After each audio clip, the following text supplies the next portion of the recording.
Welcome, ladies and gentlemen, to Preparation Ape, your number one place for Battletoads.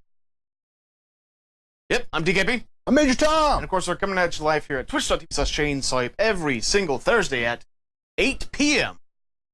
Yeah, new time. Central Standard Time. So, what do we got on the rest of the tonight, Major T?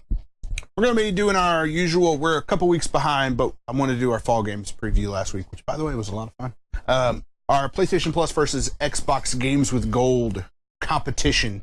Yep. Which I need to keep a tally on those. I don't know what the tally is. We're 8 months in. I feel like it's like 4. I think it's tied right. I think it's 4 PlayStation, 3 Xbox right. I think. Not 100% sure. Well, Valve, at the end of the year, we'll give the announcement for who won. Okay. We'll go back and find all the episodes. That works for me. Yeah, Valve announced a new game. They announced a new game, guys. We'll Half-Life talk 3's all coming. fucking about it. Xbox One some, PlayStation One others. Yep. We're going to be talking about the price of video games and then our expectations associated with pricing of video games and anything evolved around that. My guess is it'll kind of get off that topic pretty quickly, but video games and money in a combination of two, and then what your expectations are. It's weird because a lot of these, at least like the two middle topics, as far as Valve and pricing. Yeah, a lot of it kind there's of a lot of leads into something crossover. else. Yeah, especially even like the last thing, impact of game critics, and then finally, we're going to talk about the impact that game critics have. There was something that happened this week that I thought was pretty interesting. You thought it was pretty interesting, so anybody that watched the Telltale stream on Tuesday, they got a kind of a taste of some of these topics. So, yeah. So should we jump on in? Let's go. All right, let's fucking do it. All right, PlayStation Plus versus Games for Gold, or Games with Gold, Games something Gold. PlayStation Plus games include, all right, Just Cause 3. Okay. Assassin's Creed Freedom Cry. What the hell is that? That is... Is that what this is? That is that, yes. It is a standalone DLC that took place... It was a DLC that was associated with Assassin's Creed Black Flag. And you play as second time that you play as a black character in Assassin's Creed. Okay. But it's a DLC, and he's a slave, or a former slave. What time period does this take in? Whatever time Black Flag takes place in. It's right around the same time as Black Flag. Okay. So little, bite-sized, shorter. Well, I didn't know if it took place because it's either a slave from somewhere across the sea or during what was it, the American Revolution.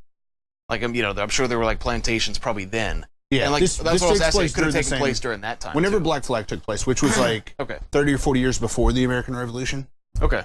So the mid 1700s. Does it take place in America or overseas? It takes place in the Caribbean. Okay, gotcha. Or wherever Black Flag takes place. If this were Assassin's Creed Django Unchained, that'd be cool. It kind of is. It's just a different place. Dude, I don't know. I don't think you could beat Django Unchained as far as how fucking cool it was. You know what I mean? It's a good movie. Also, Super Motherload, which I've seen some trailers for. Seen that porno? Nope, not a porno video. Oh no, it is. I mean, it might be in addition to, but this version in particular is a game. Oh. Your standard in affair. I don't remember the gameplay. Whatever, doesn't matter. Snake Ball, that I don't know what that is. Yes. Very quickly. Remind me after we get to a good stopping point. A fun factoid about pornography that I learned today. No, please. So we talked about it recently, and I know this is a little bit of a side. I'll keep it brief. Okay. How it's so weird how the new upshoot of pornography is all incest related stuff recently. We didn't talk about that. You and I didn't talk about that. Multiple people brought it up on the stream, and I've noticed that trend. It's just going fucking mad right now. Maybe it's a Game of Thrones thing. Maybe. But, no, because a lot of it's son, mother, dad, daughter shit. Oh, I know what you're talking about, where it's it's usually the stuff that I'm familiar with is the stepmom or whatever. Yeah, but they've crossed that line from that into They removed the step. Yeah. Gotcha. But people, that's 90% of videos on websites right now. And, I was listening to an interview, one of the guys that made Pornhub was like, yeah, well, the way it works now is they don't make pornos that they think people will like. They just take commonly featured searches for things and then make pornos based around them. Wow. So at some point, there was such a large surge of regular people just searching for incest. Yes. I'm telling you, I think it's Game of Thrones. Blew my fucking mind. Who the fuck? Anyways. Man. I feel like if you're in the porn industry, part of you just got to be like, man, people that watch this, which is most people. But I mean, at the same, like, it's like what Dave Chappelle said. Like, everybody fucks funny to somebody. And it's like, well, I couldn't have said any better. But anyways. So yeah, Super Motherload and Snakeball, which are PS3 games. And then for PS Vita is Downwell, which is, it sounds exactly like what it is. It's a giant well, and you have to go down the well. It's like a 2D side-scrolling game, but it's just like vertical. And it is endless, and you just have to try to get to the bottom of an endless pit or whatever. Okay. So, yeah. And then a game called Level 22 that I have no idea what it is. All right. Then with Games with Gold, Slime Rancher. Where are you reading that from? Right here. Oh, I see. Okay. Bayonetta. Slime Rancher is actually brand new. Okay. Is that one that's like a side-scrolling game? It almost looks like Monster Rancher? Dude, it almost looks like No Man's Sky, but like you're just walking around shooting like goo or slime, I guess. To me, it looks like that game that. Oh yeah, I see it. Yeah, it's a first-person game. Harper's USA says, DKP, hello. Major Tom, go. It's fucking cold-blooded, baby. That's rude as fuck, bro. Why don't you fucking go? How about that? You and your curly fries. You and your hooks for feet. Get the fuck out of here. Yeah. Bayonetta, which is a Xbox 360 game that you can play on Xbox One. Mm-hmm. Trials Fusion. Big fan of Trials games. And then Red Faction Armageddon. Well, this is fucking easy. Xbox won that one. Yeah, for sure. Without question. Yeah. So, I mean, Just Bayonetta, Cause 3. Trials Fusion. Just Cause 3, like, I like Just Cause, but, like, I just could not. It seems like budget Grand Theft Auto. You know, that's why I can't get it. And I know it's, like, not the same at all. For sure. But, like, there's a certain level of polish that Just Cause just doesn't have. No, that's true. I mean, standalone Assassin's Creed, then all sorts of shit we don't know That's cool, about. but it's a DLC. Or we have a game that came out 2 weeks ago that, like, was on the top of the Steam charts. Like, it's one of the fabled, very positive review scores. Talking about Slime Rancher? Yeah, you have Bayonetta, which, I mean, I haven't played it personally, but I've only heard good things. Yeah. Trials Fusion, Platinum not even fucking Trials the Bandolander. No, Trials Fusion. Trials Fusion is the best Trials game. It's very, and then very Red good. Faction. Yeah, that's an easy fucking. Yep. Xbox took it home this time, baby. Yep. So they're either one ahead or they're tied. I don't fucking know. Yep. But yeah, that was not even really a discussion. Nope. No discussion needed. So, yep, that's it. All right, ready to move on to the next topic? I sure am. Because some of these might run long. It's good that we got through this one. All right, so this is big news. Yep. This is like the first time in like 6 fucking years this has happened. So I'm going to read an article from Polygon real quick. This is by Arthur Guys from Polygon. They would hire someone named Arthur Gates. You know what I'm saying? At this year's International Dota 2 Championships, developer Valve Software announced a new game coming soon.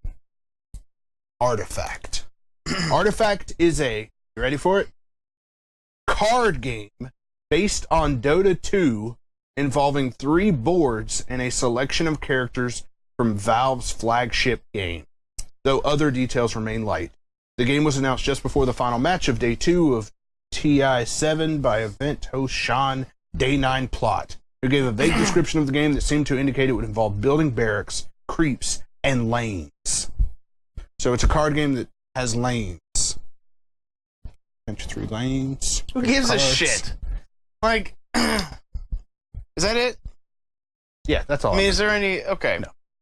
I do want to comment real quick before we get into it. Did you see the video of this getting announced? I did. It was booze. It's so good. Dude, what the fuck did they expect? I'd like to announce a brand new game, and they throw the logo up, and everybody goes crazy, like, yeah! And then the sub-logo, which is like a Dota 2 card game. It's exactly... they did exactly... It's thousands of people. The same shit that Square did with the Final Fantasy VII tech demo.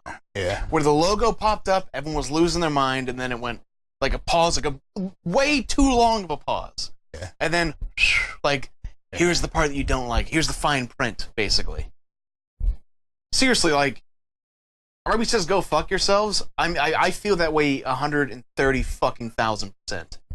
What would you do if you had all the money that you could ever ask for? Not make video games. That's what they're doing. Dude, yeah, but the ones that they do make, and it's like, okay, the sad part is, like, they're all about fucking, like, newer technology and all this, which is good, right? They help pioneer the Vive. Great. But it's like, they do have a shitload of super talented staff. And every game that they have released has been of exceptional quality, right? With the exception of maybe, like, Ricochet. But they basically said, like, no, we're not going to do that. We're going to make fucking... Like, we already make... How much money do they make on fucking Steam alone? Astronomical amounts, right? Yes. Nothing comes even fucking close to comparing to it. On basically any digital market front. Yes. And so then it's like, okay, fine, right? You don't want to make Half-Life 3, I get it. You can't see how it'll be profitable. You know, the expectations can't be met for it, whatever, like... I get it. That's all a bunch of fucking bullshit. I know, but, like, that I can kind of understand. I can at least say, you know what? Fucking whatever, right? But when you have such talent there, as far as, like, you know, no longer writing talent, everyone's basically fucking left at this point. But as far as, like, your technology, as far as, like, building an engine, game design, that sort of thing, right? But you only utilize them on free-to-play horse shit. I can't. That blows my fucking mind. Like, how you. I was about to say something stupid, like how you can sleep at night. But, like, well, I halfway fucking mean that. Well, like, what it comes down to is that commercial success is more important to them than critical success. It's more important to them. You can't even say that about Electronic Arts or Activision, right? Not to this level, no. No, because if that was the extent, we wouldn't get anything. Yeah. We wouldn't get Battlefield, which people like. We wouldn't get Call of Duties, which people do like, right? Yeah. And you can point at those I would and think say, that we still well, those would are get those fucking because those moneymakers. Yeah. But I would say the ones that we wouldn't get when it comes to Activision, I don't fucking think of a game that Activision releases that realistically, I could think of, like, A Way Out that's coming out from EA. That's not a game that they're releasing for commercial success. That's all about critical success. It's like why I love Ubisoft so much is because their creative outlet, the idea of making games or new ideas or something interesting outweighs their desire to make money. Right. Which I have a lot of respect for. Don't get me wrong, you're still going to get your Assassin's Creeds, but if they see that Assassin's Creed is not doing as well, maybe they'll take a year off like they did. Try something else. Yeah, it's a bunch of bullshit. It's when you care more about money than you care about, you know, having good products. Don't get me wrong, Steam is great. Don't play PC games, have a massive Steam library. It is like one of my... Go on. No, I'm about to go on a tangent that's like not... I was going to say, relevant. Steam's great. Once again, the product for the most part works. Yeah. However, if they really give a fuck about pleasing their consumer base, they would have actual support for it. It's either automated or they have like 4 people hired for all fucking support tickets. There's no phone support, so like something really fucks up, right? Account-wise, like, hey, you know, your shit got hacked, you're spending money on your fucking Steam account, you can't get back into it, you want it locked, can't fucking do that. There's no one to fucking contact. And they've been addressing this criticism for fucking years. Yeah. But still haven't hired any fucking additional work staff. Tortilla Boy says, imagine if Nintendo had the same practices as Steam. Nintendo is the polar opposite of Steam. Like, polar opposite to the point to where, like, Nintendo's problem is that they do creative things. They focus on doing creative things, and they don't focus on doing smart business. That'd be fucking better. They don't make smart business decisions. Valve, on the other hand, makes tons of smart business decisions, but doesn't necessarily care about the creative portion of it. Nintendo, it's one of those things with Nintendo. Yes, we're talking about Nintendo again. But it's like, fucking Nintendo, like, get your online straight. That's not necessarily a problem with Valve. They're in the polar opposite direction. If Nintendo just wanted to churn out fucking Mario games every year that are the same thing, like, they absolutely could do that. Right. But they don't want to. They want to, you know, they want to do something special. They don't have to take 6 years to make a Zelda game. Whatever.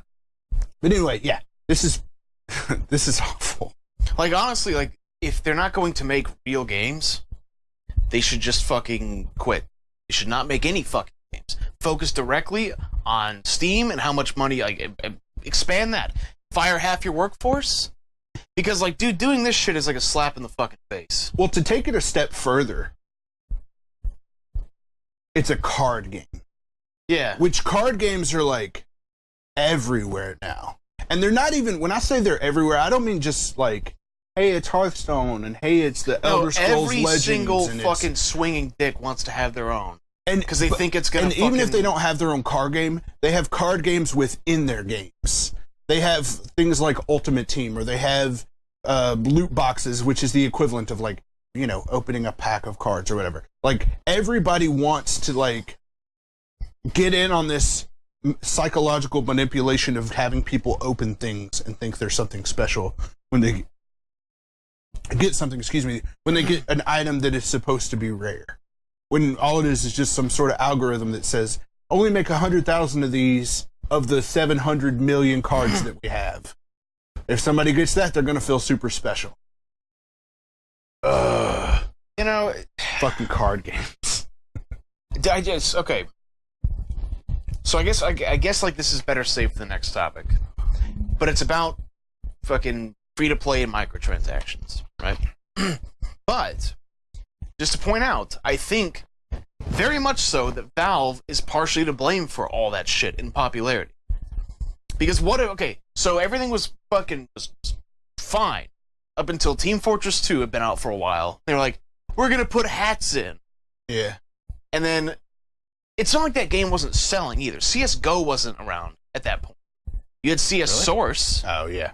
But you didn't have Go, which was like, you know, the new thing. But people were still fucking buying it, right?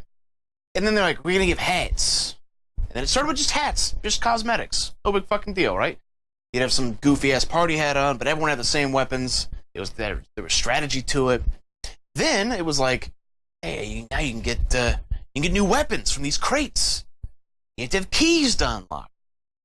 And it's like, okay, so now there's like a weird gameplay imbalance now, depending. And they made fucking tons of money. Like, now it's free to play entirely. Well, dude, they even have cards in, like, the ecosystem of Steam. Yeah, I don't understand all that shit. But, like, during I have so many cards that I got from, like, summer sales or winter sales or whatever kind of thing. It's just like, But, dude, they started making tons of money with you that. can trade them and shit. And then, like, I think that's kind of where it started. Then it went with, like, Dota. You know? And then it's like, people just kept seeing, like, hey, they're making tons of fucking money from doing free-to-play. More so than anyone else currently doing this. We gotta, like, snipe a piece of that audience. And then, like, it just rolled fucking downhill from there. Yep. Let's scroll back up and hit some of these comments. Yeah, we got quite a few. Apologies, everybody. Half-Life 3 is going to come out in 60 years when I'm in an old folks home and going to shit my pants every other day and forget about it. I'm 97 fucking years old. I think we'll get it a couple of years after Gaben dies of choking on a ham sandwich. Tortilla Boy says, got my refund for Lawbreakers on Steam. There you go. Blizzard's planning to be the next Steam for digital retail. No, okay, so Blizzard... okay, so just to hit Little Tortilla Boy's comment quick. I would love to get a refund on Lawbreakers. I don't think I'm really going to play it much more, right? Okay. If at all. Okay. I mean, it was fun for like 2.5 hours, which is what I put into it, but the automatic refund process on Steam is if it's over 2 hours, fucking, that's it. Sorry. And it's and the thought process of, okay, well, I could submit a support ticket and then wait for months on end to possibly never hear anything. I'd rather just be out the fucking $30 and keep the game. Yeah. Which, meanwhile, places like EA, you can basically play the whole fucking thing and still call them and be like, I didn't like it. And they'll be like, all right, here's a refund. Just to, like, not piss people off, because that's still more cost effective. So once again, like, appreciate you got a refund, but just fuck them still. Just real quick, he said Blizzard's planning to be the next Steam for digital downloads or digital something. Good. They need competition, and Blizzard has great support. The Easy Allies podcast this week actually talked about how Blizzard and Valve are both constantly competing with each other to become each other. They're both, like, trying to become each other. They're like, oh, Team Fortress? Well, here's Overwatch. Like, we can do that too. And they're like, I don't know. Oh, Dota? Well, here's Heroes of the Storm. Like, we can do that too. They're both, like, trying to compete with each other in terms of, like... But the other thing oh, there's Hearthstone? Like... Okay, well, here's fucking Artifact. Which is fair. Oh, God. Thank you. I don't know what the fuck's happening there. Let's see. It'd be totally. Hold on, scroll up. Get that Pep comment. It'd be weird getting a developer working for Valve right now. Like you go to work every day, but you know it's never going to actually turn into a game. Must be frustrating, right? So the way that Valve works as a company is there's no like internal management. You just come in and you work, and you get to choose what project you want to work on. So why isn't everybody choosing to work on Half-Life 3? Because nobody else is working on it. Like they don't have a large work staff, right? They don't need it. So there was a guy who there was a previous employee like 3 days ago in the comments thread about the artifact. It was like, look, I'm not going to name what company I work for, but let's just say, and like it was this very obvious, like, and he listed out like 9 reasons why like Half-Life 3 is not going to be released, and it's basically because nobody's working on it. And when you're like, well, I want to take a look at it, it's old ass assets that like are half finished that are no longer current. Like there's no team working on it. Like yeah, but you got so much money. Just like take $50 million and get a team up and going. And the other thing is they said that people are too intimidated to choose to work on it because they don't want to be associated with fucking it up. So realistically, it's never going to come out, ever. Not to say that I am the right person for something like this, but work on your hiring.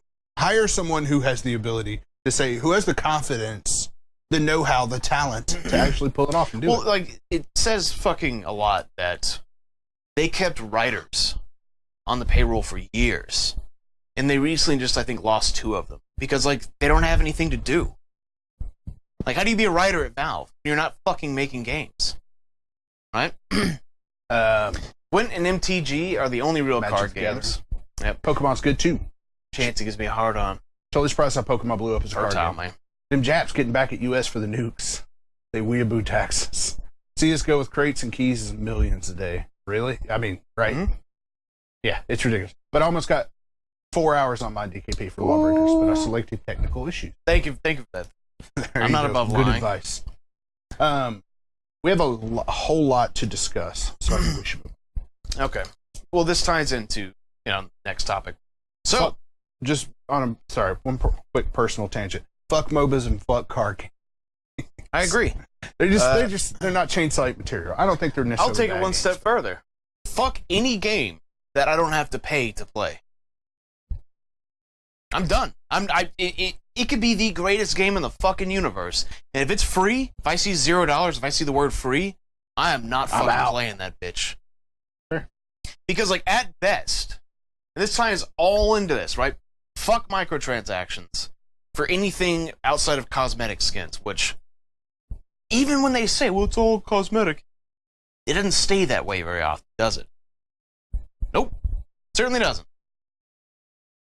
And it's like, so what you're getting is, from the very fucking beginning of the game, you're getting a gimped version of what it could have been.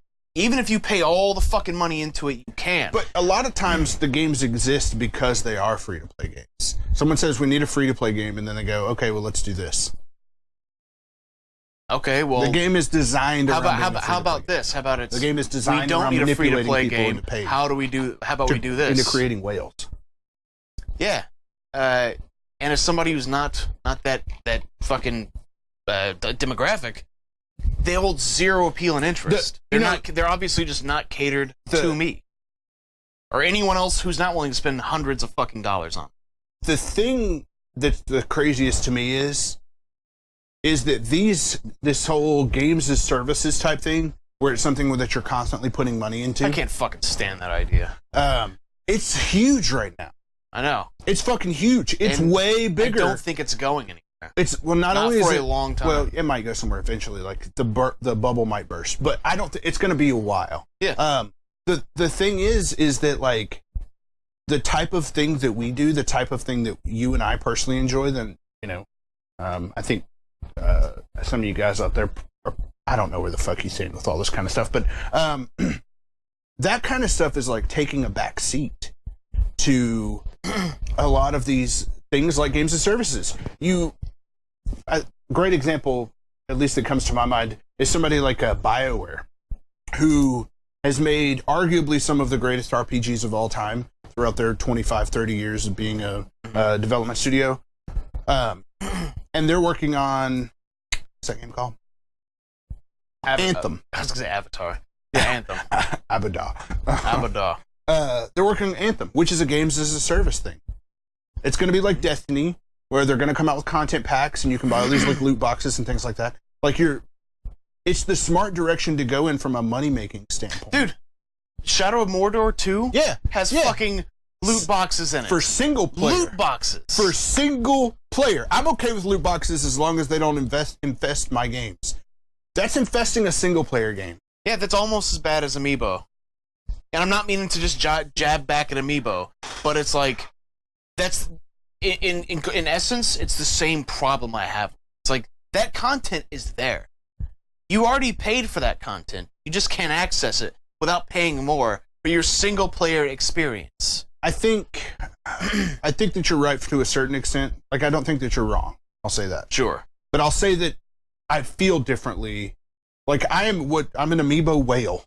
I'm the person who buys all the Amiibo and gets all the things, like, so yes, I'm a part of that type of problem.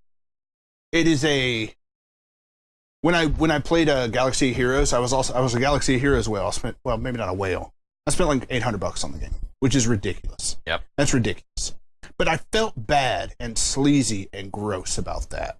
And I've never once felt bad. I love, like, you've been in my place. I have like shelves on my wall, and they're all like, I love like seeing all those little fucking toy figures all over my shit. I got toys everywhere in my house. Looks like 40-year-old virgin. It's great. Right. But I don't feel gross about having those.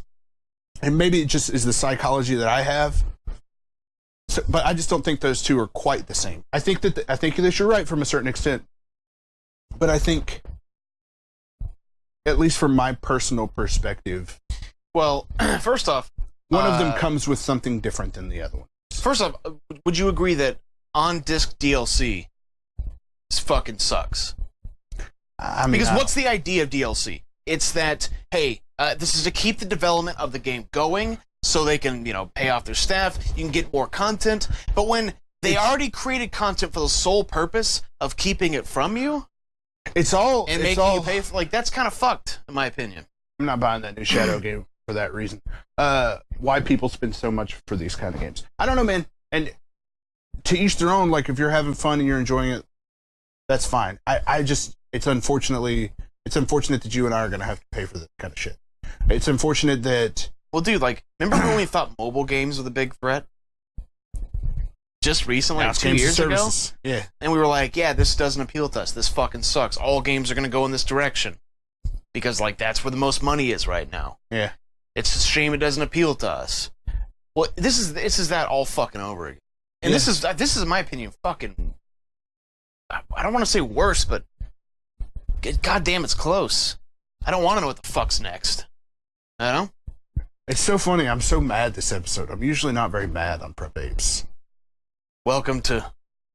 I'm like that every Prep Ape. That's my secret. By the way, which amiibo would you fuck? You had to, like, ram one home. If I had to recommend, there's, like, Luigi's, like this, and sideways, kind of. Yeah. I figured that'd be an easy insertion, That's what I would say. No, it's good. He's like coming out of a cane. Nice and streamlined. I want finished games. Oh yeah, back what you were saying about that on-disc DLC thing. I think there, at least back in the day, there are examples of, like, you could go into the code or whatever of the game, and you could see that there was stuff on there that was yet to be released. But that was unfinished content. That was just like laying the foundation for what's to come. Now that foundation may not actually exist in the game yet. They may release that foundation later on. I think that kind of stuff is okay. But when it's like a character is clearly like what you're talking about with the amiibo thing, where like fusion mode is clearly on that cartridge. There was a meeting at some point where they said, hey, look, here's the content for the game. Here's like the timeline for what we're going to develop. Here's our sprints, sprints for whatever. And here is the content we're going to do separately and keep specifically as locked content. Yeah, I think the challenge or the problem I have with that is, and again, I think this is a personal thing. I don't think that your thought process on this is wrong. But like, I buy all these amiibo because I love the toys. But my biggest problem with amiibo has always been they're never worth it. Like, they're never worth it for me. In terms of, obviously they're worth owning, but whatever content they give is not worth using the game for. Like when the Amiibo first launched, how they worked in Smash is you like have this AI fighter that you fight against, and you use the Amiibo to like level that fighter up, and then you can save them and you can take it to a friend's house. Like that is so boring and dull. I don't give a shit about that. But that's like doesn't interest me. But they kept having to up the ante until it became having a like I don't know, like the Wolf Link Amiibo in Breath of the Wild. It allows me to have a companion that you can't have otherwise, and it sucks that people can't have it otherwise. I think the solution is just to charge, like, have downloadable content. Like, be able to pay for that. Like, be able to pay $5 and have that. I paid the $15 or whatever, and I got the cool figure. You could just pay $5. I'm talking about the solution here. No, like, add fusion mode. I wouldn't be thrilled that it was already on disc DLC. That's still a fucking problem. For sure. But it's way less of a problem. Yeah, we've had this conversation 1,000 times. We had it last week. But it's about microtransactions. Where it's like, there's no such thing as complete games anymore, it almost feels like. And it's like, there's two problems with it. It's either every game has to have a fucking tacked on multiplayer with microtransactions. And it's like, well, I just want to ignore that. But it's like, how much of the development, time and effort and resources do you think went into making this thing, which probably realistically will not have live people playing for nearly fucking long enough for it to be worth it, as opposed to shit from single player getting cut, possible like single player DLCs getting cut. I mean, look at fucking Grand Theft Auto, for example. What happened to the single player DLC we were supposed to get that they promised? That shit ain't fucking happening. Why would it? It's still in the top 10 best-selling games every single month. It was like number 3 for the month of July. I don't know who the fuck doesn't own it yet that's still fucking buying it. Kids turn 16 every day, or 12. Dude, that's however long it is. In addition to that, people upgrade their consoles. There's somebody that today, right now, is at a GameStop buying a PlayStation 4 and Grand Theft Auto for PS4. They already have it for PS3 or whatever, but they, for whatever reason, they just got their birthday or they got their bonus or whatever the fuck the reason is. And they're like, what game do I get for it? And everybody's like, everybody loves Grand Theft Auto.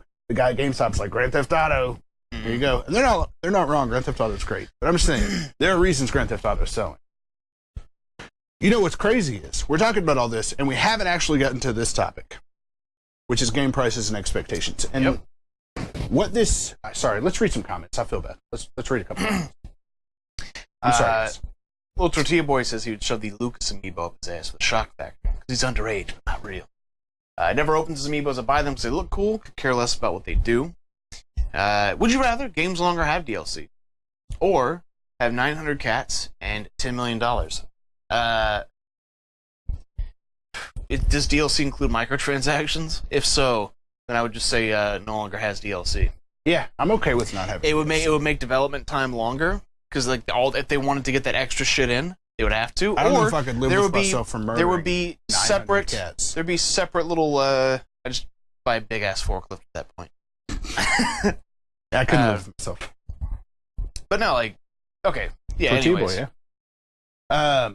We have not talked about this yet. Yes, game prices and expectations. So this week we saw the launch of 2 new games: Hellblade: Senua's Sacrifice. And Lawbreakers.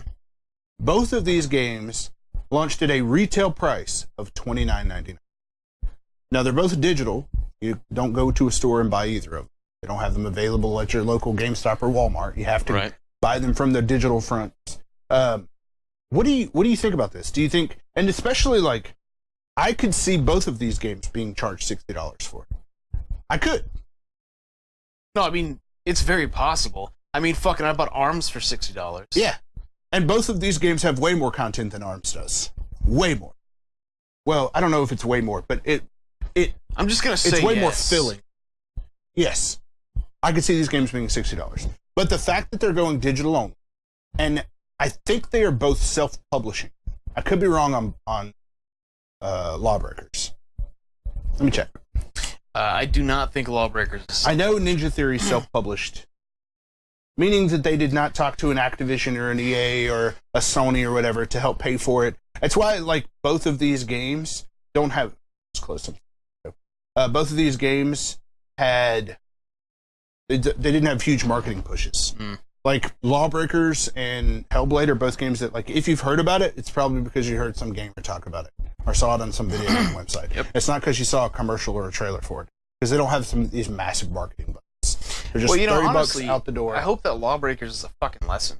Because like Little Tortilla Boy said, like right now concurrently, there's like 2,000 players on PC, which is like, that's fucking miserable.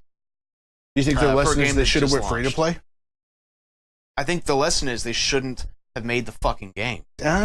Listen, when every single person is every company is swinging on the fucking team shooter bandwagon, right? Yeah, like, and people are already invested. You're like, yeah, we should do a team shooter too. We'll only come out years after when it's like no longer the hot fucking cool thing. People are burnt out on it, and we'll make it a budget title. And we're not going to have anything that necessarily makes it stand out against the other ones. I mean, I think No, they just shouldn't have fucking made it.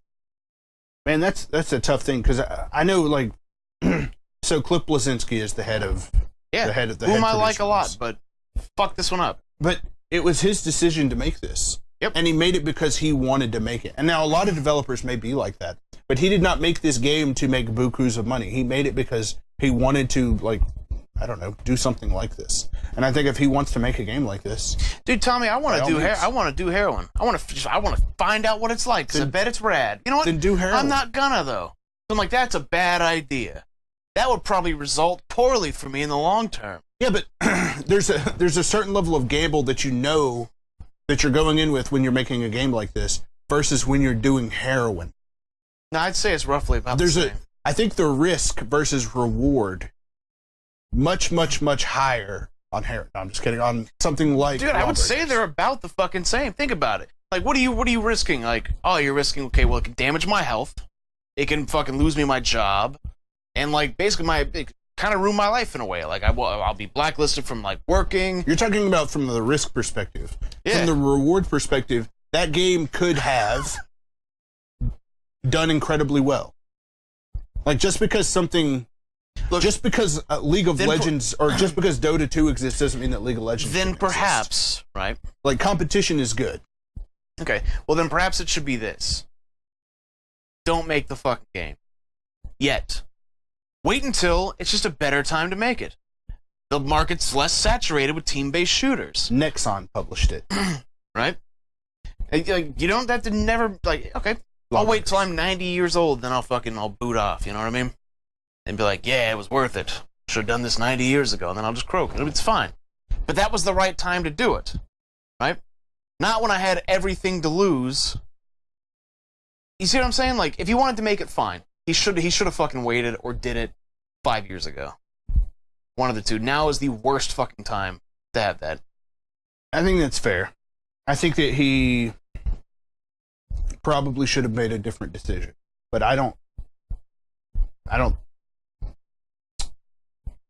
wouldn't call him an idiot for taking a push like that. I didn't call him an idiot. I'm not saying you did. I'm just saying I would. I mean, if you want to gamble with the people that work for you and under you and their livelihood and how long you're going to be able to employ them, just because you want to make a game, despite the fact that, like, there is no current, like, demand for more of that type of game. And you had a good example of Gearbox fucking bombing horribly with theirs. Yep. If you want to make that call and you're still going to go through with it, fine. Up to you. So what do you think about Valve making Artifact? We've fucking been over this. The sad part about that is, I know it's going to fucking do well. That's the fucking sad part. And I don't think that you would know with certainty that Lawbreakers wouldn't do well. I would not have told you that it's doing this. If I had to guess, I would have said, like, yeah, it's going to have a good audience. It's going to stay strong. It's going to do well. I didn't think that at all. I thought I'll probably like it because it's Cliff Bleszinski and it seems like there's more mobility in the play, but it's not going to do well because Overwatch is currently a thing. And that's dominating fucking everywhere right now. Just because something is dominating doesn't mean that the thing that's directly competing against it still can't do well. Like I said, Dota 2 and League of Legends can both exist. So you could say well, but like, Paragon, I see your point. Paragon is still around. Like, there are games that have big enough audiences and can sustain themselves. But also, Paragon's free to play, though. Still. So is League and Dota. They're both free to play. So his solution was he should have launched free to play? No solution, once again, should have waited. Should have waited. Or just not done it. Yeah, or let's had read a really unique and interesting single-player component. So that would also drag in a different audience. Yeah, but nobody cares about single player. What are you talking about? No, we care, but we're not the people that Cliff Blazinski's trying to grab. Hellblade impressed me because of how much freedom, heart, and a studio can implement into the game. They're not held down by corporate chains. Like the main actresses and the visual effects artist, she did so much stuff. Dude, she did great, by the way. Like, there's a part in the game that's like super emotional, closer to the end of the game, where I like had to stop and be like, wow, this main actress is incredibly good. Like, I don't comment that often. I don't think about that while I'm playing a game a lot, which is generally a good sign. But when I'm like, holy shit, like, she's nailing being emotionally broken. I was very impressed with that. And then you like had to whip it out and start rubbing the helmet. DKP, heroin is real fun. Don't knock. All right, fair enough. Just sucks and you're addicted to it. Just try like 10 times. Okay, fair enough. Just because you own your game doesn't mean you get to enjoy it. Game developers. Majority of games since PS3 and 360 generation. Yeah, games are a different beast now. I still like them. I still think 2017 is one of the best years we've gotten for video games. So, back to the actual topic. I feel like you're probably right, but like right now it doesn't feel that way because I'm hot and bothered. Yeah, pissed off. We're both in a coming very, in hot in a very about emotional fucking state. Microtransactions. I've been thinking a lot about my top 10 games of the year, and I can make an easy top 10 right now.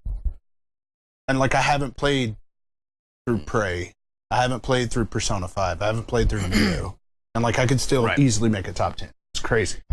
What up, Balder? So, kind of back to the topic. Again, I talked about it at the front of the show. This topic, we're probably going to run off on a bunch of tangents. It happens. But specifically when it comes to pricing and expectations. If a game is $30, do you have expectations for what that game is and what it could be? Yes. If the game is $60 versus $20 versus $10 versus free to play, games, I think it's pretty factual at this point that when a game has a price, that game has an expectation associated with that price. How many hours am I going to get out of it? I want to equate my dollars to my hours or whatever it is, which I never think is healthy, but I think it makes sense. People are their own consumers. Do you think that this move of charging $30 for Hellblade, $30 for Lawbreakers, A, do you think it's innovative? And B, do you think it's something we will see? And C, is it something we should see? Innovative, no. Should see? I mean, like, we've been seeing. Like, about Hollow Knight. That was $14. Yeah. That's about how much they thought it was worth. Or maybe they thought it's worth a lot more than Do you think it's worth more than that? Yeah, I would say it's worth $30. But, like, they definitely know, like, for most people, it's not something that people pay $60 for, right? I think we'll see more of it. Yeah, maybe not so much so on the console front. Yeah. You'll get shit like ARMS, but as far as like indie stuff, that's Nintendo though. That Nintendo tax where they think all their stuff is worth $60, even though it's not. Yeah, I think a lot of the price built into big games is advertising. Sure, yeah, for sure. I'd be okay with DLC microtransactions for things people mod games for, like nude mods. Those real good nude, realistic lighting, skin and nipple mods, and jizz mods. Dude, just you can get that shit for free. Well, you could talk to Peb about Sims. He's been playing Sims with a nudity mod. He says it's great. I'm sure it is. 2 more months to Wolfenstein, dude. Getting close. That whole there's like that 2 weeks that's October 27th. It's just like Super Mario Odyssey, then Wolfenstein, then Assassin's Creed Origins for me. Where it's like all 3 come out on the same day, and it's like, what am I doing with my life right now? How do I have all 3 of these? I mean, it's going to start with Odyssey. Probably the same.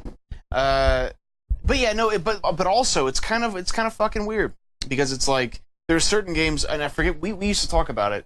There was one in particular, you might remember it, where it's like it was budget, but it was like I wish it was $60. I would feel better about buying it if I knew it was full price because I would think that it was like going to be it wasn't going to feel like a budget title. Yeah. Which Lawbreakers and Hellblade to me felt like a budget title. Not because, and it wasn't like it was bad. It's just you could tell like they did not have the staff necessary to fully flesh out like the combat. Yeah, but I've played games that don't that. have like. I have a couple of small issues with Hellblade.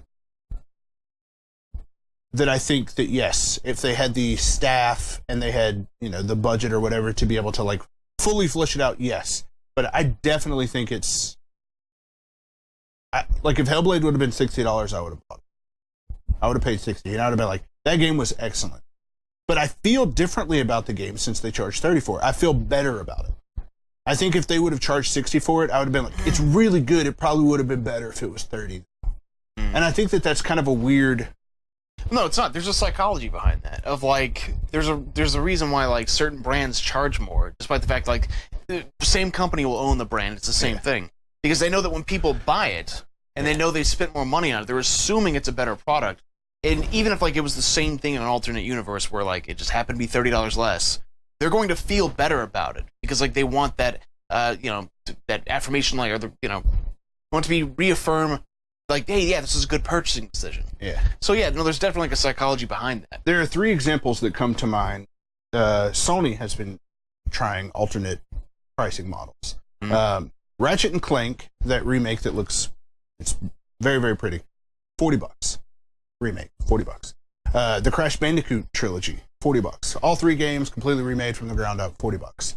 And then Knack 2. First Knack was $60. Knack 2 is coming out at $40. I think they could have gotten away with charging $60 for Ratchet, Knack, and Crash. I think all 3 they could have gotten away with charging $60 for. They could have, yeah. Do you think that it gives the game a better value? And obviously it is a better value in terms of how much money you spent. But do you think people would have...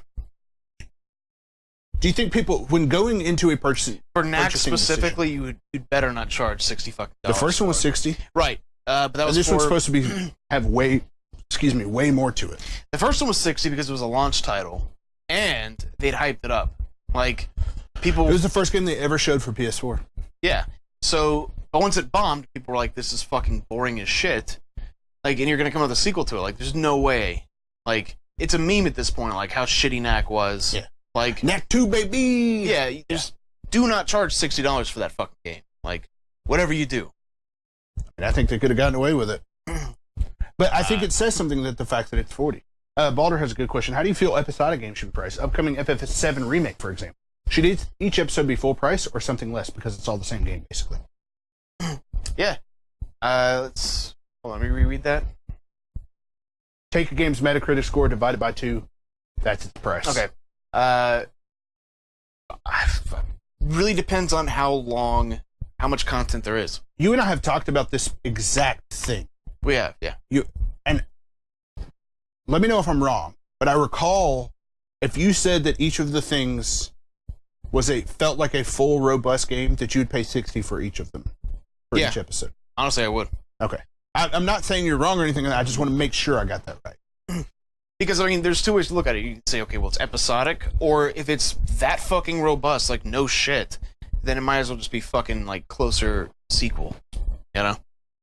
And, like I said, it really, depends on what it is. Are there going to be 7 of them? Is it going to equal out to a 100-hour experience that's new and different and innovative? Like, that has variety? Then, yeah, you can charge each one fucking, like, $30 or however much. Yeah. Is it going to be like, the Walking Dead games where, like, each one's about an hour and a half? And it's going to equal up. It's going to equal up to about what you consider like full game length. Then no, like I'd like that to be what the full purchase price would normally cost. What do you think about the Telltale pricing model? $5 a game. I think it's fine. I think it's or episode for what it is. It works perfect. Yeah. DK, I think you're right on that. 50. Okay, I have a good example to cite to back this up too. Like his example specifically. A $15 full game Call of Duty might tank. People would see on the shelves and think this isn't a good game because it's too cheap. Yeah. So look at we just fucking talked about one. Assassin's Creed, that single like that could be the fucking best one that there is. Yeah. It might be shorter than the rest, but it might be like the most well put together one, right? Yeah. But like to me it's like it's $15. It's a standalone DLC. I don't want fucking a half-ass Assassin's Creed. It's a similar problem that I think this new Uncharted game that's coming out in like a week and a half is going to have. A new Uncharted game is coming out in a week and a half. Well, that has more problems than just the pricing. One being like... I know, but it's a DLC. But It was a DLC. It was intended to be like a 2 to 3 hour thing. Then they decided, oh wait, let's go all in on this. And it is longer than the original Uncharted game. It has the largest open worlds. Like, in Uncharted 4, there were those open world segments. It has the largest open worlds of any Uncharted game. Like, it is a it is a huge game, and they're charging $40 for it. Yeah. And people are not, that's an Uncharted game, I'm excited. Granted, 2 completely different main characters. That's what I mean, like, that's the part where it's like, you're giving me, like, Tomb Raider, but a better version. Yeah. Because, like, when I think Uncharted, I think of not to get off on that, but, like, it's a little bit of an uphill battle because it's a budget title, kind of, right? Yeah. And what brings a lot of people to that franchise is like Nathan Drake and Sully and that whole thing. You're not getting that. You're getting a character that you saw some of that I wouldn't say was like the most interesting of all the characters in the game. For sure. And there's your game based around that. So it's like, but it could be phenomenal. It probably will be. It probably will be. But like, as far as trying to sell that, it's gonna be a little fucking difficult. Absolutely, though. Especially since it's something that when it was announced as DLC. So. See, would you rent a game for $1 an hour? Depends on how many hours it played. Absolutely not. I mean, if it was a 3-hour game, fine. But if like the new pricing model was like, let's say in the future, it's all games are streamed digitally. Like PlayStation I talked to somebody now. that said that the way they do purchases is if it's if they're not getting $1 an hour's worth, then they don't buy it. So basically, they won't buy a $60 game unless they can get 60 hours out of it. Okay, well, I mean, I personally don't agree with that, but like, I mean, if that works for him, fine. Yeah, if that works for you. But yeah, I'm not going to. Yeah, fuck that. Like Tomb Raider without Lara Croft. I mean, because what happens when I want to Uncharted. replay it in the future? I'm not gonna fucking repay. Like, you know how many times I've played Resident Evil 2? At least twice. No, probably like fucking upwards of 50 fucking times. Yeah. Now, I've only bought the game like 4 or 5 times. Altogether, probably like $200 worth. And that's like back when it was like $40 a piece, $50, like back, If I had to pay $1 an hour for that, it would have cost me thousands by now. So fuck that. Pep says, if I'm buying something by the hour, it better come with blowjobs. Hey. Man, Stuff called, I rent a game for $4 a day at the video store, but I only have 4 hours to play it, so probably. I mean, if it, like I said, depends on the game, I guess. Yeah. Okay. Tomb Raider with her fat Hawaiian friend as the MC. I want to have a topic So I guess really what it comes down to why is the new this is Tomb like Raider sucks. I like the idea of them trying different pricing models. I think that something like that should continue. I think we should get lots of different prices for lots of different games. There are games that it's I dangerous even think, though, man. It's what we're getting now. I know. It's dangerous in the way that they're going to go cheaper, that they're going to go more expensive. Not more expensive. It's the potentially more expensive sort of thing. See, I think games going more expensive is not a bad thing. No, you're misunderstanding what I mean. Potentially more expensive, as in like we're going to shove a different way to where you can play the game and it's this much. Now. Yeah, but like I mean like that's the problem we have right now. In a possible new, innovative, worse way. Can it get I would more be happy. New and innovative and worse? Do you remember back like 10 years loot ago? Boxes and Shadow of Mordor? Dude, I'm sure it fucking can. Hold my beer, says Activision. No, I'm sure it can. Probably since Capcom is comfortably in bed with Nintendo. Will Nintendo ever see another Resident Evil? I think they'll see one. Well, they're going to see some on the Switch. We're going to see some Revelations. But as far as them getting anything... like exclusive, like Capcom 5 back in the day? But, oh yeah, do you remember like 10 years ago when games used to be like $50 and then it like jumped up and they all cost $60? Yeah. If you would just get rid of fucking DLC and microtransactions... I'd be cool with that. I'd be ready to take that next step. Me too. And then be 7. Yep. Controversial opinions. But if it's like no DLC, no microtransactions, and we're going to continue to support your game, or you could do DLC, just make it free. I felt the pain, the sting of it once. You know what? It wasn't that bad after a while. Yep. Oh, dude. Even with inflation, we used to pay $80, $90. When I was looking for a picture for this, dude, old game prices were fucking horrible. So like Super Nintendo games and shit. Yeah. I was looking for the picture for this slide. This slide. Sorry. I was like Google searching. I get all of our images, of course, off of Google. I'm Google searching game prices. video games and pricing, video game prices, stuff like this, to try to find some sort of picture that works. And dude, it's so many ads of like old fucking catalogs, probably. It's with so like $80 fucking. There's a Nintendo 64 ad that's like the players or the greatest choice or whatever they're called, greatest hits, player's choice. Okay, sure. I think is what they're called. Whichever the greatest hits. The whole idea of that is when a game reaches has sold 1 million copies, then they put that like sticker on it, that little ribbon, that gold ribbon on the N64 boxes, N64 games, and it was all their greatest hits versions or whatever, and they were $50 a piece. So the greatest hits version, after the game had been out for long enough to sell well over 1 million copies, the cheap version of those games, it was like GoldenEye and Mario Kart 64 and all these games, $50 a piece. That's insane. And when you think about inflation, that's like $80 a game. Yeah, there was shit back then that did cost like $90.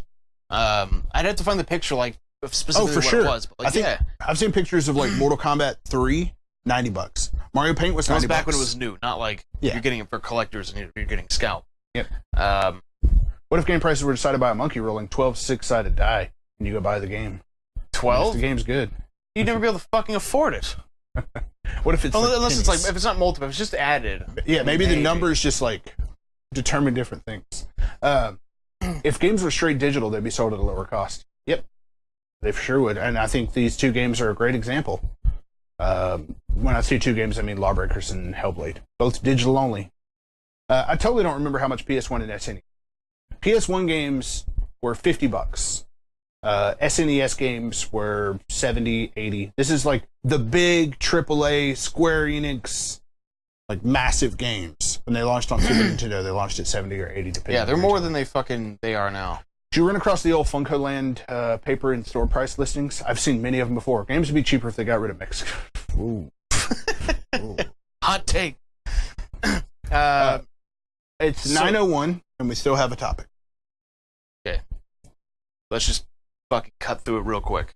Or should we just save it? No, we'll cut through it. We'll go into it. We can just talk about it in the post review. I'm lurking and can't hear you, but here you go. Aw, thank you. Thank you. Thank you very much. Holy hell, I can't believe I had all the games I did. Do you just want to save this topic for next week? No, I say we do it and just have a longer episode. Okay. All right, so last topic of the night. Impact of game critics. So, what kind of sparked this? Again, Hellblade's going to come up again. This is Jim Sterling here in this picture. Watch out. About to get something cool, I think. Hell yeah. Thank you, baby. Thanks a lot, man. I saw the chatting notification before I heard it. So, Jim Sterling here. He's a game critic. He does Patreon and YouTube and all that kind of stuff. The majority of his stuff is... I'll let you describe it, because I don't feel like I can do it justice. Like, I mean, he's a regular reviewer, but like he's a game critic. Yeah.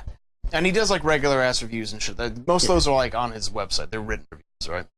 Mostly.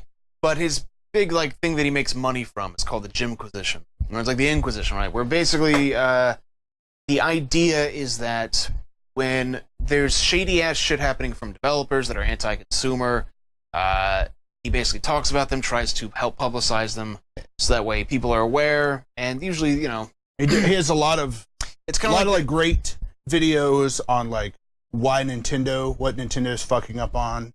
Like that's basically like how he makes his money is to he tries to seem like a consumer advocate. Yes. But like a little more than that, but like on the heavy-handed side. But I think that's partially his character, partially probably him personally. He always wears straight black, black and red. That's like his thing, as you can see. He's supposed to look like a dictator, the Inquisition, that sort of thing. So if you like him so much, why don't you marry him? We're just describing him personally. And you know what? He's probably have you seen his Patreon? I'd marry the dude. I'd be a kempt woman. What's it? Is it like what, 10,000 a month? Which don't get me wrong, I think it's like that's 120,000. It's like 13 or 14,000 a month. He does well enough. We'll just say that. And that's like just from Patreon too. So not a fan of developers having gag orders on reviewers until release day. Well, we're about to talk. About we are going to talk about that. And we've actually had a couple of topics about that in the past as well. So what happened was there was an embargo for Hellblade. the embargo actually lifted 2 hours after the game was released. The game released at midnight Central Standard Time for me, and then the embargo is lifted at 2 a.m. Central Standard Time. Right. So the embargo is released. The first review I saw pop up was IGN's. They gave it a 9 out of 10, I think 90%. Right. Went to NeoGAF, which is it's a forum that's primarily people in the industry. And NeoGAF, bullshit. That's like where they go. Primarily, though, it is just a bunch of butt blasted little babies. Yeah. But they had don't make it look like a big professional place. That's all I'm saying. Yeah. Okay. I just had to clarify that for not my people intent. who know. Yeah. Or who might not. I'm a NeoGAF fan, but there are a bunch of babies there. Like a lot of our topic ideas come from stuff I read. Anyway, so on NeoGAF, I see the thread. It's like the reviews. It's like a thread for reviews for Hellblade. And I go through and I'm like seeing all the different reviews pop up. And I see Jim Sterling, who's this guy here, gave it a 1 out of 10. A 1 out of 10. And I was like, what the fuck? So I start looking into it, and he hit a game-breaking bug. The game's anywhere from 6 to 8 hours. He was in the last hour of the game, hit a game-breaking bug that basically caused him to where it doesn't create backup saves or anything like that. So in order to finish the game, he had to start it completely over. So really, really pissed about it. Gave it a 1 out of 10. And because at that point, there's also no guarantee that wouldn't occur again once you went through for sure the fucking shit too. Like that's one nothing to just consider. What ended up happening? What actually happened to him was there's a part in the game where you have to pick up a torch and then go around and light all these different things. Or that, like if you're in the dark, then this thing is chasing you. So your character's supposed to have a torch. He just didn't pick up the torch, but ran ahead to the point to where he got to a place where he could not go back and get the torch. But he couldn't progress because he would die, but he couldn't go back and get the torch either. Right. Because he kicked himself forward. So nobody else, at least as of that time, as of when the game embargo's lifted, had run into that problem at all. Not saying that it's on him. That's definitely an issue that should not be happening in a game like that. But he gave it a 1 out of 10 because of that. He said had that not happened, he would have given it around a 7 or an 8. But when you go to Metacritic, his review had dropped the game from like somewhere in the mid 80s to somewhere in the mid 70s because of him, giving it that 1. Because he is a certified critic, right, through Metacritic. So that means all his reviews show up on Metacritic. So 2 hours later, after he read tons of YouTube comments, went to NeoGAF and saw all the hate that he was getting, pulled his review, and then put it back up a day or so later. They did change the Metacritic, I found out. He changed it to a 7. So, yeah, that's the facts. What do you want to talk about out of this? Well, first off, the biggest problem that I fucking have with it is that he changed his review out of basically being pressured to do so. He buckled and he apologized. When it's like, okay, listen, when your whole fucking shtick, your whole like sort of thing that you made your fucking bones on, which is like, basically being unapologetic, being crass, being I don't give a shit, whatever. And then you fucking 180 so hard. It's kind of like anytime you see like a celebrity get in fucking trouble, or like a shock jock or something, and they have to come and be like, "I'm terribly sorry." And it's like you were making a joke, like really, like give me a fucking break. But they're like, I just hope everyone can forgive me. It's like shut the fuck up. Like you're apologizing because you're being forced to, and you're letting it happen, right? Instead of saying fuck the consequences, like Nintendo does, and it just rolls over, right? It goes away eventually. That's what I don't like about what he. As far as thoughts on why people were pissed, I was of two mindsets. At first, I thought, yeah, it's kind of fucked up. He gave it a 1 based on that. Like I played Prey, right, and that had something similar.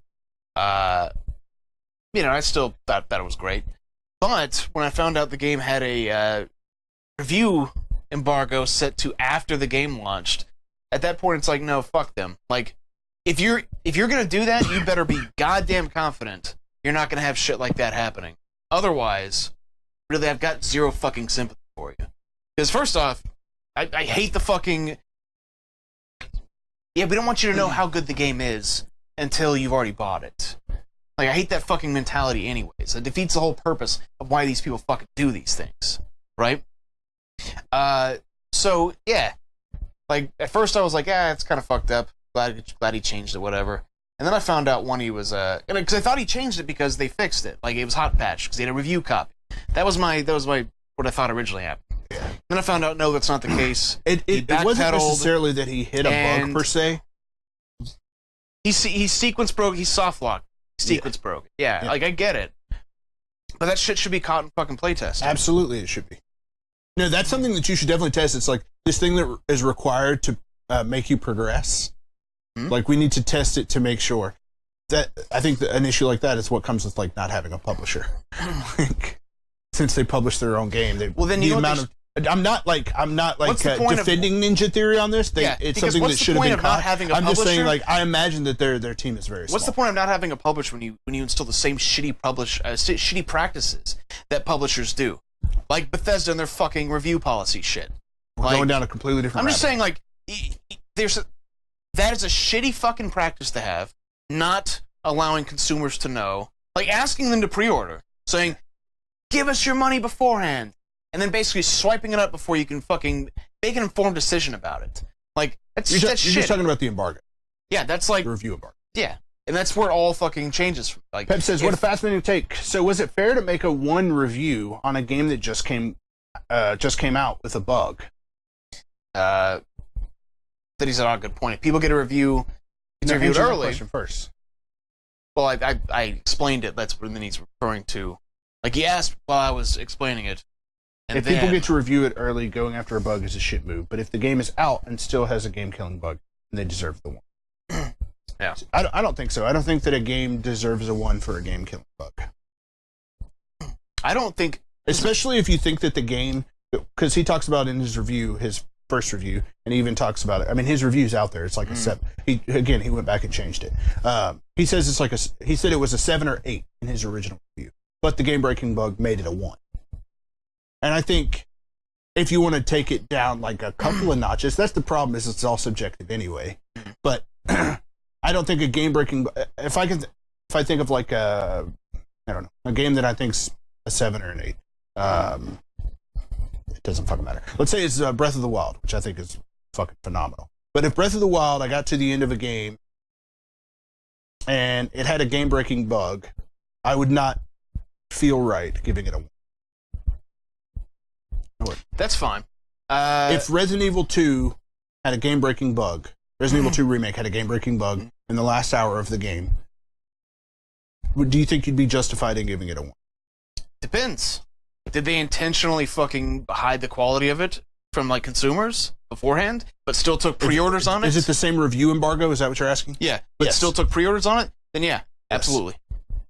Knock the shit out of it. Like... Because, if you're going to fucking take the gamble and that they want, and they're going to swipe your money before you can fucking know what the odds are, they should be fucking on the same page. So what you're giving them the 1 for isn't necessarily the bug, it's the review embargo.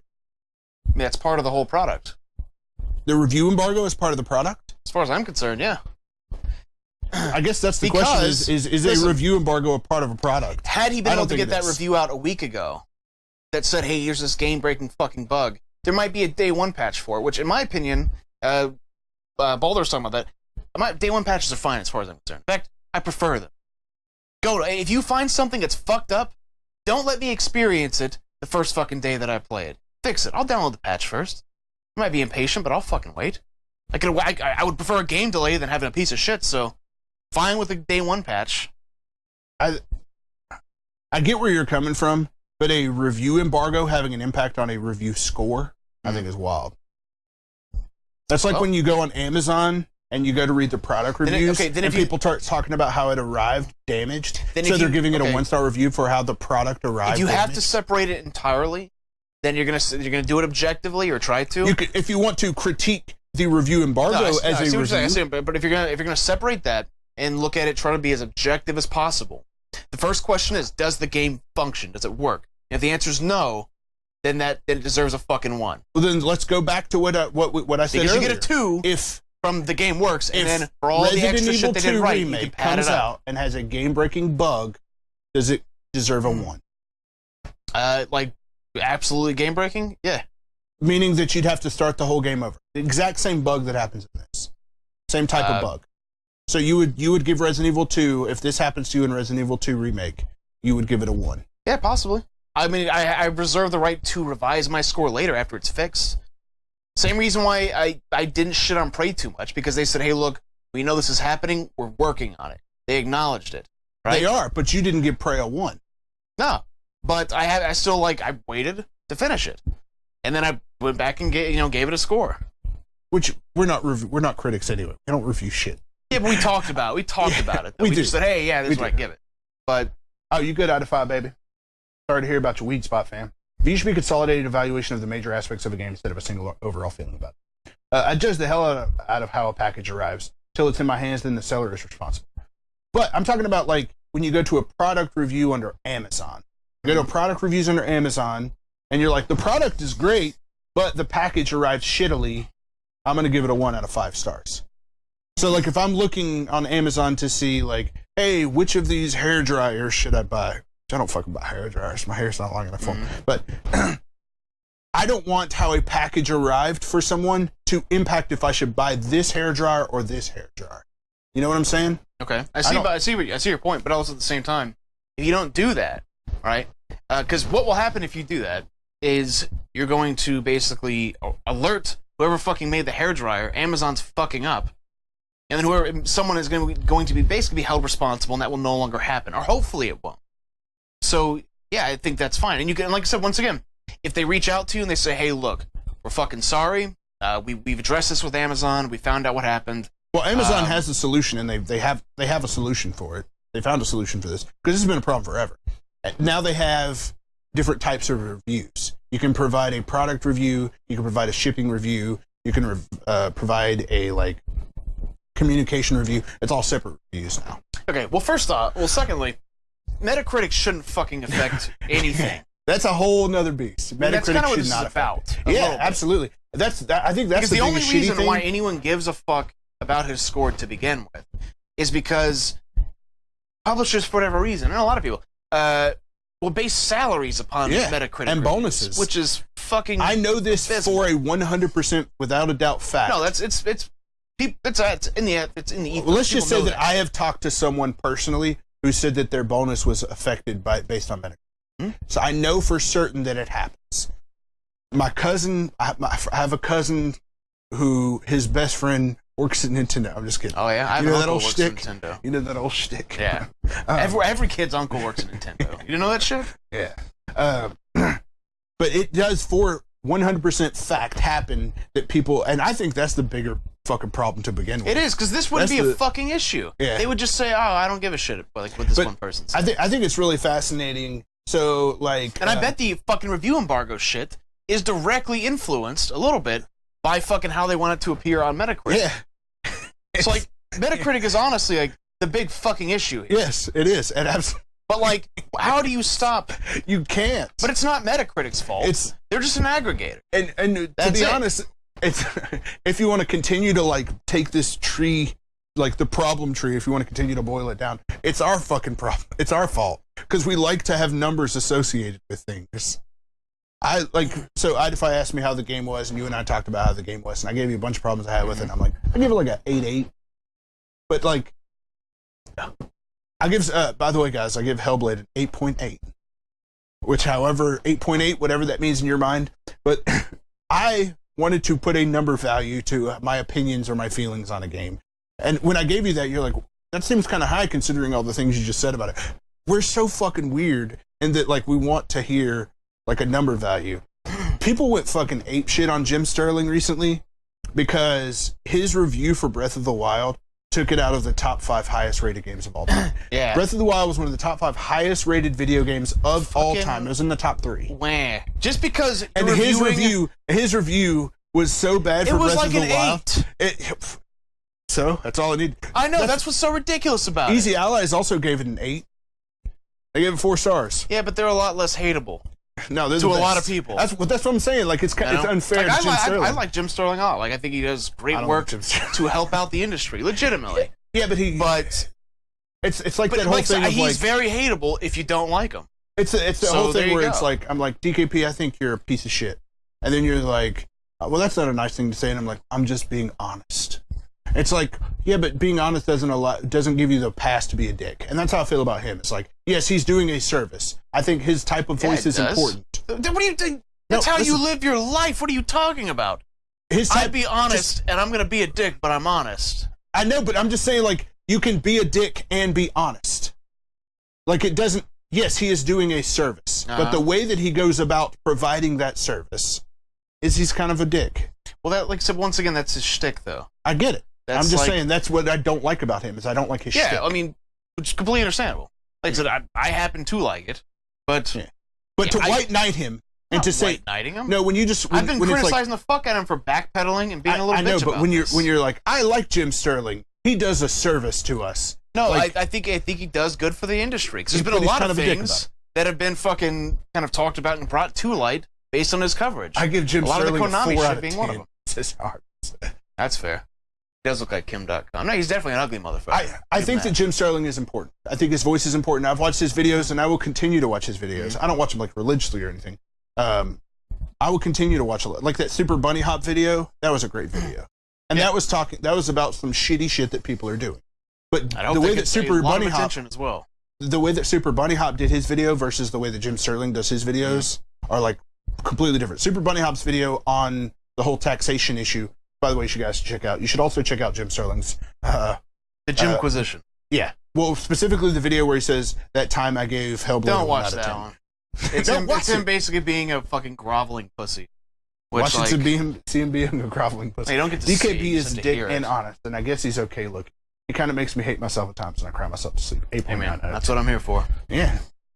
Well, I think that's what I like. I know that's what I like so much about the dynamic between you and I. Go on. You get these fucking shit-eating fucking faces like, oh, Major Thomas saying something. I think I'll make a face. Well, it's what I like about you. Do you want me to be completely honest? Please. That's the only way I can take I almost sensed a compliment coming, and I don't like compliments. Oh, makes me feel weird. Oh. No, but I think that weird when it's sincere. That's what I mean. That's why I was saying earlier, I've been like really pissed this whole episode, and I'm like, I'm not supposed to be the pisser. I'm supposed to be like the apologist, the defender. You have a shtick and I have a shtick, and we should stick to our shticks. I think calling it shtick is different though, because like shtick means like he dresses up, says the whole "thank God for me," fucking acts like the guy from V for Vendetta, right? Yeah. But I'm not putting on an act, and neither are you. Like that's what's not a shtick. Like you could say we fit into two categories of like people. Yeah, but we specifically choose to talk about things. We specifically choose to talk about things that I know you're probably going to like react a specific way to. Like if we want to talk about how much we love Resident Evil 7, we could sit here and do that all day. Nah, I'm good. That's what I'm saying. Shtick fight. we can like sit here and only talk about things that both of us like all day, but that's not fun. Yep. Right? No, but the point is, and this is why the no apologies thing is so fucking important. I've apologized like 10 times in this episode, by the way. Primarily, though, it's because I keep apologizing for missing comments. It's about... Because somehow fucking Idify got in my fucking head about how I shouldn't miss comments. As if I'm doing it intentionally. And I'm like apologizing for it now. Gotta stop that shit. I don't ever mean to miss comments, guys. Don't take it personally. No apologies. And there will be a post stream, too. See, if we did miss anything, hit us up there. Yeah. So... God, I fucking lost train of thought. We are running along. Yeah, it happens. Oh, yeah. No, the no apologies shtick, that is a shtick, right? But that's important for what it stands for, what it represents. Which is the attitude that we've provided and given in real life and on stream. And like when I say in real life, like people who have met us in person or know us like can vouch, like that sort of attitude. And then if it's given back, like, oh no, I'm in trouble, and then being like, oh, I'm terribly like that sort of shit, that groveling, that apologizing, like what happened with him, what happens with a lot of fucking people. That is what I mean by like no apology. Like that will not happen. Would rather be fucking blacklisted and fired than fucking have that embarrassing display of shit getting shoveled back in my face to being like, oh yeah, like no, that's it. No apologies, man. Just to kind of end it on what we were talking about. As far as you and I are concerned, we both very much are the people that we are on stream. These, like, yes, I say these things are shticks. It's kind of similar to what you just said, but like, yes, we say these things are shticks. But if I had a conversation with you outside of the stream, there's a good chance that the things that you're saying on stream are very much the same things. And the same thing with me. I'm not like putting on an act. And we've talked about this before. It's probably just. Oh, like, we'd probably be more successful if we did, but we wouldn't have these fine people. But as far as like, being an apologist or me, like, my career for the last like 15 years has been a manager of people. And when you're a manager of people, one of the things you do is like you start learning that there is no like right or wrong, that there's always just like perspectives on things. There's how this person feels about something versus how this person feels. Like intent always becomes the question. It's not necessarily did this person do you wrong or did this person do you wrong? What was the intent? And that comes through a lot in the way that I converse about video games. Like, I don't think Nintendo intentionally is evil. I don't think Nintendo is intentionally doing wrong things. I don't think Amiibo is intentionally a bad thing or anything like that. It's just like... You can't intentionally be stupid. But this is fucking stupid. But that's what I'm saying. This apologist mindset that I have is like, it comes from a place of like, me trying to understand Nintendo. Me trying to understand... No, don't start jabbing me. I've even heard you talk about me in this kind of way. Piss up when? Like, that is a fucking lost cause. It is. But it's a lost cause. I'm just saying, but like that's where these perspectives come from, is like, we just happen to be who we are, regardless. We come off as real. I don't see fake shit here. Yep. It's 100% who we are. Like us or fucking hate us. Plenty of that. So, yep. I know both of them. Major T drives a Power Wheel to work. DKP listens to emo music and talks about how the world is so dark. That's 100% not true, but true. Critics worry about their pocketbook as much as we do too. Yeah, for sure. Yep. But once again, though, there's always alternatives for if you fuck up. There's always going to be a large portion of the people, especially if you fuck up in a way that he did. Had he not apologized, had he buckled down and said, no, fuck this, I'm not changing it. I'm sticking with my 1 out of 10. Or, I'll change it when, this is resolved, like when this has been addressed. I think it would have been fine, but the content of the video, I hadn't thought about it, and I've been up all night, I'm so sorry. Yeah, he says, like, I've been up all night, and he's like, I realized I was just being mean. Yeah, like, I was angry. I was really mad. He didn't say mean. He said I was really mad. No, and I was allowing my emotions to control something like that. The only way to avoid shame, after doing something out of anger is to double down and fucking be like, no, I fucking meant it. Then, at that point, it was just merely your decision. You weren't in the wrong. At least that's my philosophy. Hope you guys enjoyed this very long episode. I mean, this is about as long as the old ones were. Yeah. So, like, this is the exception now, thankfully. We'll be back in... That UFO 50, though. No, right? Back in 25 minutes, 20 minutes, 30 minutes? Yeah. What time do you want to start? The post stream was supposed to start at 9:30, but this was supposed to end at 9, so we're going to pick back up at 10 o'clock. I want to find some way to get some food in me. All right, so 30 minutes from now, we'll be back with Chrono Trigger, Babby's First, and hopefully we'll see you fellas then. Anyways, here's all the plugs. Appreciate it. Yep. I'm Major Tom. DKP. And I don't think, if you guys are watching, you probably already know. It's like, we don't need to go over the whole list. Nope. So, see you fellas a little bit later. Bye.